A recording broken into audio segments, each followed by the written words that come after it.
Assalamualaikum warahmatullahi wabarakatuh.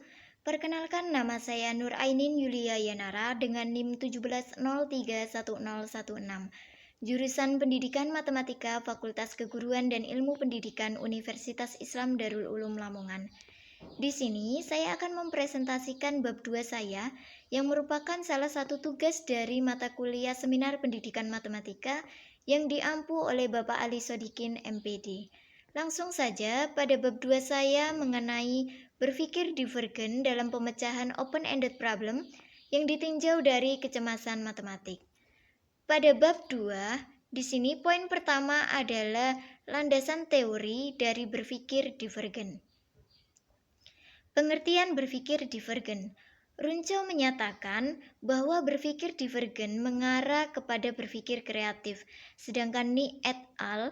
Menyatakan bahwa kemampuan berpikir divergen merupakan salah satu proses berpikir yang berguna untuk menciptakan ide kreatif dengan mencari berbagai solusi yang mungkin.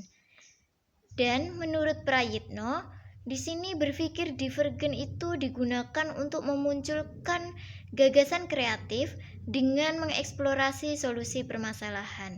Jadi, dapat disimpulkan bahwa berpikir divergen adalah suatu proses berpikir yang berguna untuk menciptakan ide kreatif dengan mencari berbagai solusi yang mungkin atas suatu permasalahan matematika.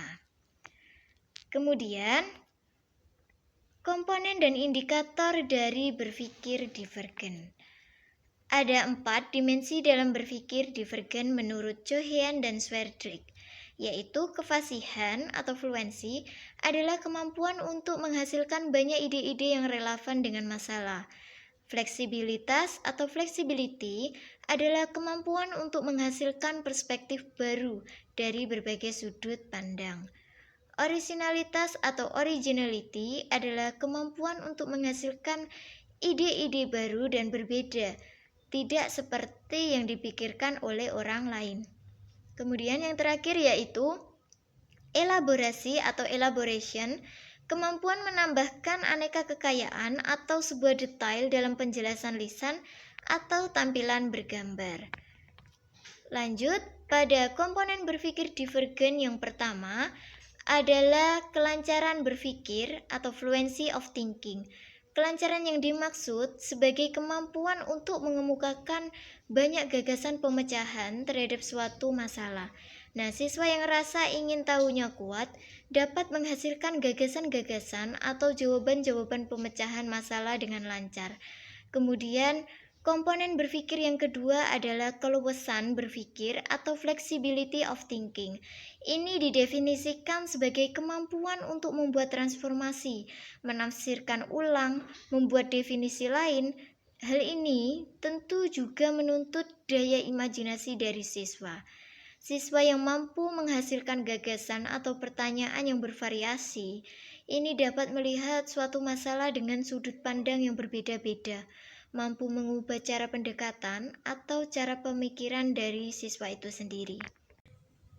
Selanjutnya yaitu komponen berpikir divergen yang ketiga, yaitu originalitas berpikir atau originality of thinking. Nah, keaslian ini diartikan sebagai kemampuan untuk membuat gagasan yang lain dari yang lain. Originalitas dalam berpikir itu dapat berhasil jika siswa tidak ragu-ragu dan berani mengemukakan pendapat yang berbeda dari yang biasanya dikemukakan oleh siswa-siswa yang lain. Originalitas dalam berpikir itu dapat ditunjukkan dengan mampu melahirkan ungkapan yang baru dan unik, memikirkan cara yang tidak biasa. Komponen yang keempat yaitu keterperincian atau elaboration of thinking. Nah, elaborasi adalah kemampuan untuk memperinci, mengembangkan gagasan dan membuat implikasi dari informasi-informasi yang tersedia, memperkaya dan mengembangkan suatu gagasan. Selanjutnya yaitu indikator dari berpikir divergen. Nah, indikator dari aspek berpikir divergen fluensi ini antara lain siswa dapat lancar dalam mengemukakan berbagai macam gagasan, siswa dapat lancar dalam kata, asosiasi, dan kelancaran ekspresi. Yang terakhir, siswa dapat menghasilkan banyak ide-ide yang relevan dengan masalah. Kemudian, indikator dari aspek flexibility. Antara lain, siswa dapat melihat suatu masalah dari sudut pandang yang lain. Kemudian, siswa dapat mengubah cara pendekatan atau cara pemikirannya dalam menyelesaikan suatu masalah. Yang terakhir, siswa dapat menghasilkan berbagai macam cara dengan jawaban yang sama. Selanjutnya yaitu indikator berpikir divergen dari aspek originality. Siswa dapat memberikan gagasan atau cara yang berbeda dari siswa yang lain, serta siswa dapat mengemukakan gagasan yang baru dan unik. Indikator dari aspek elaboration antara lain, siswa dapat memperinci alternatif jawaban dalam menyelesaikan masalah. Siswa dapat mengembangkan gagasan serta menambahkan detail penjelasan baik lewat lisan maupun tampilan bergambar. Serta siswa dapat membuat implikasi dari informasi-informasi yang telah tersedia, baik itu pada soal yang telah diberikan kepada siswa. Yaitu landasan teori dari open-ended problem. Pengertian open-ended problem. Menurut Rus Effendi, masalah dalam matematika itu diklasifikasikan ke dalam dua bentuk, yaitu closed problem dan open-ended problem. Closed problem disebut juga dengan masalah tertutup, yang merupakan permasalahan dalam matematika dengan memiliki satu jawaban benar. Sedangkan open-ended problem disebut juga dengan masalah terbuka, yang merupakan permasalahan dalam matematika dengan banyak alternatif, bahkan memiliki berbagai macam jawaban untuk menyelesaikannya.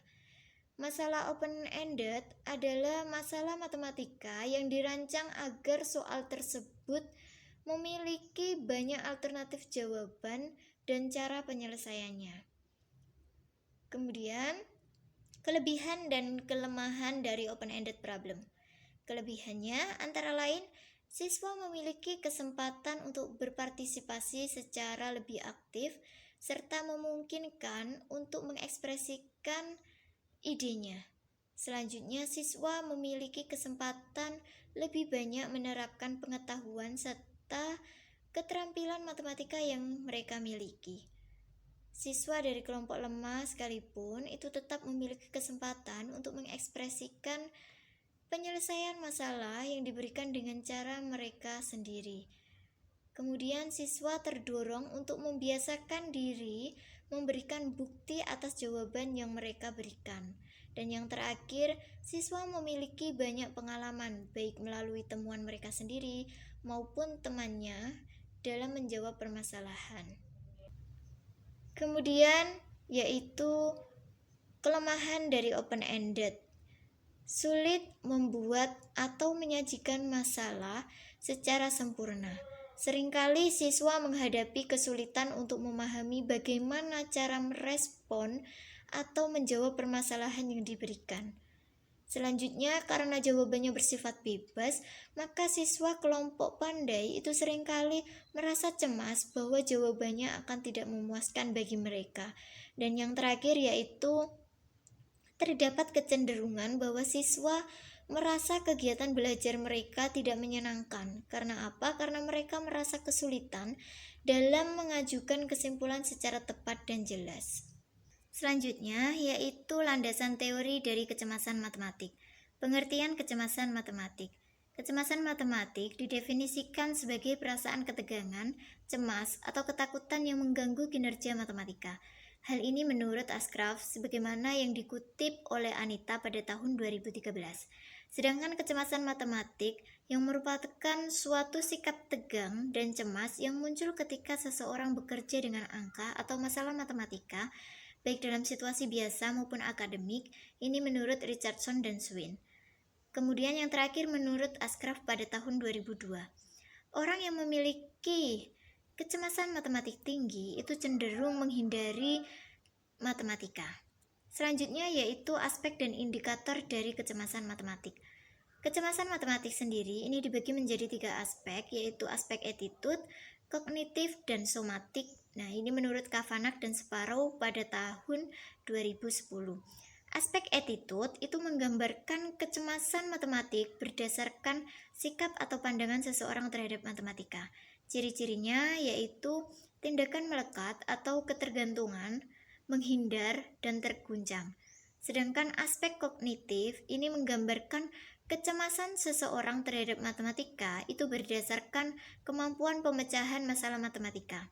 Ciri-cirinya antara lain khawatir tentang sesuatu, adanya keyakinan, ketakutan, sulit memfokuskan pikiran, dan berkonsentrasi.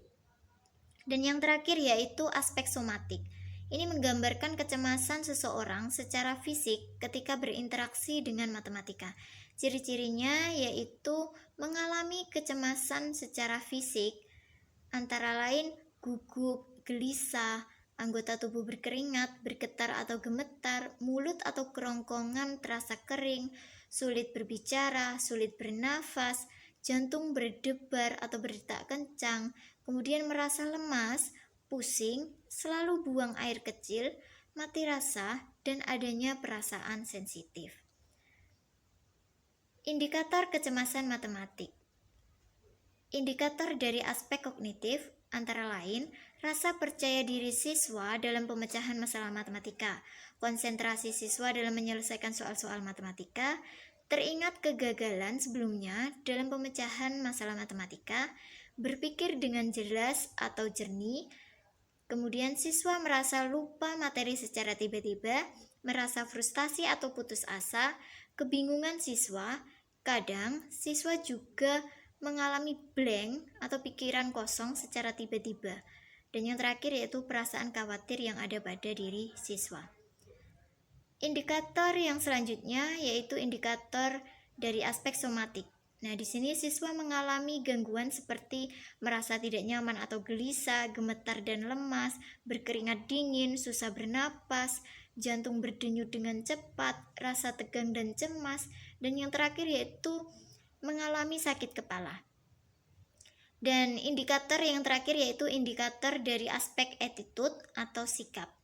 Nah, muncul perasaan khawatir terhadap hasil yang akan diperoleh, menghindari masalah matematika, kemudian siswa tidak ingin memecahkan masalah matematika yang diberikan, berharap masalah matematika yang diberikan tidak sulit untuk dipecahkan, tidak percaya diri terhadap kemampuan diri sendiri, dan yang terakhir yaitu merasa takut atas keputusan yang diambil untuk memecahkan masalah matematika. Selanjutnya yaitu penyebab kecemasan matematik. Penyebab kecemasan matematik ini dapat diklasifikasikan dalam 3 kategori. Menurut Trujillo dan Hadfield, sebagaimana yang dikutip oleh Anita pada tahun 2013, antara lain 1. Faktor kepribadian atau psikologis atau emosional. Nah, misalnya perasaan takut siswa akan kemampuan yang dimilikinya, kemudian kepercayaan diri yang rendah itu menyebabkan rendahnya nilai harapan siswa.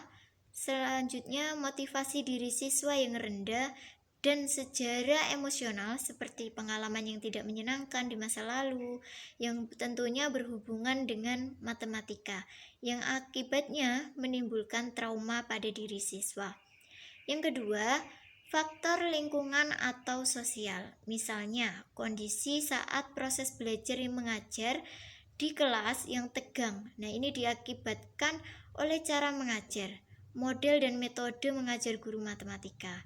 Faktor yang lain yaitu keluarga, terutama orang tua siswa yang terkadang memaksakan anak-anaknya untuk pandai dalam matematika. Karena apa? Karena matematika itu dipandang sebagai sebuah ilmu yang memiliki nilai penting. Dan yang ketiga yaitu faktor intelektual.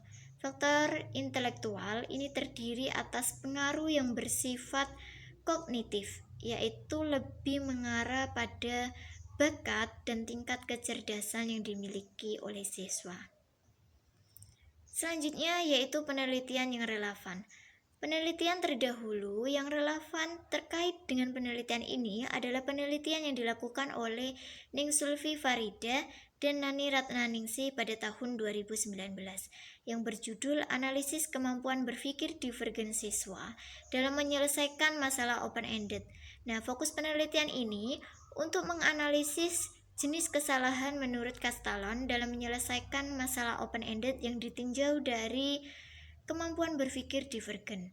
Dari fokus penelitian tersebut diperoleh hasil penelitian bahwa pada hasil analisis lembar jawaban siswa dalam memecahkan soal dengan indikator kemampuan berpikir divergen yaitu fluency, flexibility, originality, dan elaboration, ternyata kesalahan yang banyak dilakukan yaitu pada soal dengan indikator flexibility, dikarenakan siswa hanya melihat soal itu dari satu sudut pandang saja. Sedangkan penelitian yang dilakukan oleh Wahyu Ambarwati, Yanuar Heri Murtianto, dan Noviana Dini Rahmawati pada tahun 2019, ini judulnya yaitu berpikir divergen dalam pemecahan masalah ditinjau dari kecemasan belajar matematika tingkat berat dan panik. Nah, fokus penelitian ini untuk mengetahui kemampuan berpikir divergen mahasiswa matematika semester 2 dalam pemecahan masalah yang ditinjau dari kecemasan belajar matematika. Nah, pada penelitian tersebut diperoleh hasil bahwa subjek itu belum mempunyai kemampuan berpikir divergen dengan kecemasan matematika tingkat berat, karena hanya mampu memenuhi aspek fluensi, kompleksitas, stimulus, dan flexibility. Sedangkan subjek dengan kecemasan matematika tingkat panik ternyata juga belum mempunyai kemampuan berpikir divergen, dikarenakan secara garis besar hanya mampu memenuhi aspek fluensi, kompleksitas, dan stimulus. Selanjutnya yaitu kerangka berpikir. Tujuan pembelajaran matematika. Pembelajaran matematika di sekolah memiliki tujuan agar keterampilan dan kemampuan para siswa itu dapat berkembang dengan baik sebagaimana yang diharapkan dalam tujuan pembelajaran. Di mana tujuan dari pembelajaran matematika yaitu salah satu pelajaran sekolah yang tidak hanya digunakan dalam mengembangkan proses berhitung saja, tetapi juga digunakan untuk mengembangkan proses berpikir siswa. Salah satu kemampuan yang harus dimiliki siswa yaitu kemampuan berpikir divergen. Nah, berpikir divergen adalah suatu proses berpikir yang berguna untuk menciptakan ide kreatif dengan mencari berbagai solusi yang mungkin atas suatu permasalahan matematika. Saat ini, kemampuan berpikir divergen merupakan salah satu komponen yang dikembangkan dalam pembelajaran matematika. Berpikir divergen sendiri mengarah kepada berpikir kreatif, sehingga penting untuk mengetahui bagaimana kondisi kemampuan berpikir divergen siswa dalam belajar matematika yang berguna untuk menciptakan ide kreatif dengan mencari berbagai solusi yang mungkin atas suatu permasalahan matematika. Untuk mengukur kemampuan berpikir divergen siswa yang mengacu pada proses menghasilkan banyak jawaban atau ide untuk masalah tertentu, maka perlu adanya masalah matematika. Nah, di sini open-ended itu merupakan salah satu masalah matematika yang dapat digunakan. Open-ended problem disebut juga dengan masalah terbuka yang merupakan permasalahan dalam matematika dengan banyak alternatif, bahkan memiliki berbagai macam jawaban untuk menyelesaikannya. Karena jawaban dari open-ended problem itu bermacam-macam, menyebabkan siswa itu dituntut untuk membuat perkiraan, mengungkapkan pendapat, menghasilkan hal yang baru, dan mengasah wawasan yang dimiliki. Nah, berdasarkan hal ini, kemampuan berpikir kreatif siswa dalam menyelesaikan masalah matematika dapat terasah nantinya. Di sisi lain, banyak siswa yang mengalami kesulitan yang dapat menimbulkan rasa cemas pada diri siswa. Cemas pada matematika berarti cemas terhadap segala hal yang berhubungan dengan matematika. Rasa cemas ini biasa disebut dengan kecemasan matematik. Kecemasan matematik merupakan suatu sikap tegang dan cemas yang muncul ketika seseorang bekerja dengan angka atau masalah matematika. Nah, itu baik dalam situasi biasa maupun akademik. Kecemasan matematik sendiri ini dibagi menjadi 3 aspek, yaitu aspek attitude menggambarkan kecemasan matematik berdasarkan sikap atau pandangan seseorang terhadap matematika. Kemudian aspek kognitif menggambarkan kecemasan seseorang terhadap matematika berdasarkan kemampuan pemecahan masalah matematika. Sedangkan yang terakhir yaitu aspek somatik. Nah, ini menggambarkan kecemasan seseorang secara fisik ketika berinteraksi dengan matematika. Jadi, siswa yang memiliki kecemasan matematik tinggi itu cenderung menghindari matematika. Pada pembelajaran, itu biasanya siswa yang kecemasan matematiknya meningkat itu dapat mengakibatkan penurunan bahkan ketidakmampuan berpikir ketika mengerjakan soal-soal matematika. Sehingga kecemasan matematika itu merupakan salah satu faktor internal pada diri siswa yang akan mempengaruhi siswa dalam kegiatan pemecahan masalah matematika. Jadi, berdasarkan alasan-alasan tersebut, maka tujuan dari penelitian ini adalah untuk mengetahui kemampuan berpikir divergen dalam pemecahan open-ended problem yang ditinjau dari kecemasan matematik. Nah, ini merupakan kerangka berpikir dari penelitian ini. Sekian presentasi bab 2 saya, kurang lebihnya saya mohon maaf. Wassalamualaikum warahmatullahi wabarakatuh.